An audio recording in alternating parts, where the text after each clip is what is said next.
तो इस वक्त मंत्रिमंडल विस्तार बस कुछ ही देर बचा है और कुछ इससे जुड़ी हुई ताजा खबरें भी आ रही हैं। बड़ी खबर, ब्रेकिंग न्यूज में आपको दे देता हूं दर्शकों को कि 2 और मंत्री जो सीनियर मंत्री थे उनको भी इस्तीफा हो गया है।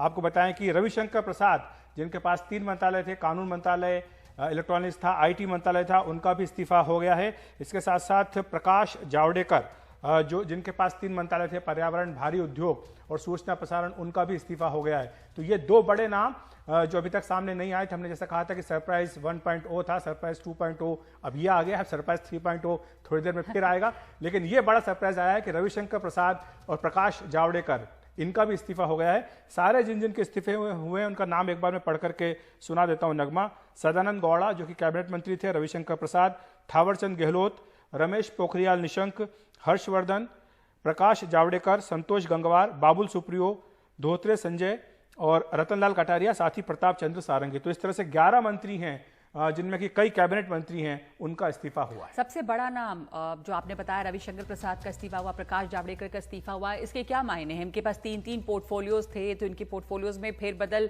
होगा क्योंकि रविशंकर प्रसाद के पास कई मंत्रालय थे और रविशंकर प्रसाद का इस्तीफा जो है वो इस वक्त की सबसे बड़ी खबर है, बड़ी ब्रेकिंग न्यूज जैसा अखिलेश ने हमें बताया। और इसके अलावा प्रकाश जावड़ेकर का भी इस्तीफा हुआ है।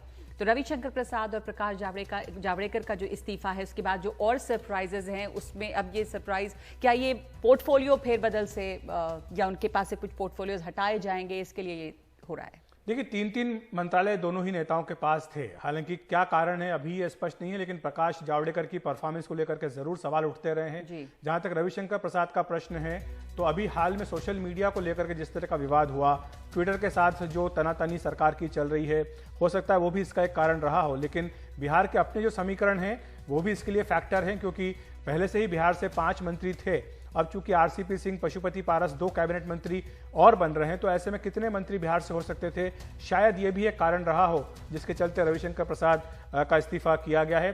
प्रकाश जावड़ेकर पर्यावरण उनके पास था, भारी उद्योग था, सूचना प्रसारण था। एक वक्त तो यह लगता था कि शायद इस सरकार में आधे से ज्यादा मंत्रालय उन्हीं के पास है, लेकिन अचानक से उनकी परफॉर्मेंस को लेकर के बीच बीच में सवाल उठता रहा। उनके बीजेपी के अपने जो समर्थक है वो ये सवाल उठाते रहे कि क्या सूचना प्रसारण मंत्री के तौर पर या भारी उद्योग मंत्री के तौर पर या फिर पर्यावरण मंत्री के तौर पर वो सक्षम हो पाए हैं।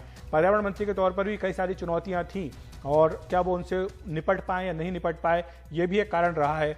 और इसी के चलते अब ये फैसला किया गया है कि उनका भी इस्तीफा हो गया है। बड़ी खबर है, रविशंकर प्रसाद, प्रकाश जावड़ेकर 2 बड़े नाम, वो नाम जो सरकार का चेहरा थे।